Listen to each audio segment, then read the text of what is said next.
ಏನಿಲ್ಲ ಈಗ 100 ಇದೆ 100ರಿಂದ 150 ಅಂತೇಳಿ ಅಪ್ಗ್ರೇಡೇಷನ್ ಆಗಿದೆ. ಅದನ್ನು ಕನ್ಸ್ಟ್ರಕ್ಷನ್ ನಡೀತಾ ಇದೆ.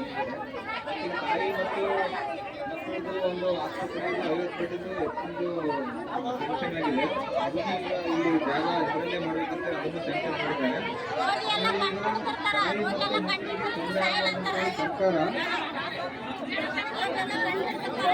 ತಾಯಿ ಮತ್ತು ಮಕ್ಕಳಿಗೆ ತೊಂದರೆ ಆಗಬಾರ್ದು ಅಂತೇಳಿ ಈಗ ಮತ್ತೆ ಕೌನ್ಸಿಲಿಂಗ್ ಮಾಡಿದ್ದಾರೆ. ಈಗ ತ್ರಿವಳಿ ಕೌನ್ಸಿಲಿಂಗ್ ಅಂತ ವೈದ್ಯರಿಗೆ ಡೆಲಿವರಿ ಮಾಡೋ ಡಾಕ್ಟರ್ ಮತ್ತು ವೈದ್ಯರು ಮತ್ತು ತುಂಬ ಡಾಕ್ಟರ್ಗಳೆಲ್ಲ ಅವ್ರಿಗೆಲ್ಲರಿಗೂ ಕೌನ್ಸಿಲಿಂಗ್ ಆಗಿದೆ ಸರ್. ಈಗ ಅಷ್ಟರಲ್ಲಿ ಈಗ ನಮ್ಮಲ್ಲಿ ಯಾರೋ ಒಬ್ರು ಒಂದು ಜಾಯಿನ್ ಆಗ್ಬೋದು. ಮತ್ತು ಈಗ ನಾವು ಮಾನ್ಯ ಡಿ ಎಚ್ ಅವರಿಗೂ ರಿಕ್ವೆಸ್ಟ್ ಮಾಡ್ಕೊಂಡಿದ್ದೀವಿ ಅರವಳಿಕೆ ಕರ್ನಾಟಕ ನೆಕ್ಸ್ಟ್ ಅವರಿಗಾಗಿ ನಿಯೋಜನೆ ಮಾಡುವಂತ. ಯಾಕಂದ್ರೆ ಇಲ್ಲಿ ನಾವೀಗ ನಾನು ಚಾರ್ಜ್ ತೊಗೊಂಡಾದ್ಮೇಲಿಂದ ಅಷ್ಟು 4:30 ಆದ್ಮೇಲಿಂದ ಗರ್ಭಿಣಿ ಸ್ತ್ರೀಯರಿಗೆ ಸಿಜರಿನ್ ತೊಂದರೆ ಆಗಬಾರ್ದು ಅಂತೇಳಿ ನಾವು ಇಲ್ಲಿ ಸ್ಥಳೀಯವಾಗಿ ಸಿಗ್ತಕ್ಕಂಥ ಅರವಳಿಕೆ ಡಾಕ್ಟರ್ ಜೊತೆ ಒಪ್ಪಂದ ಮಾಡ್ಕೊಂಡು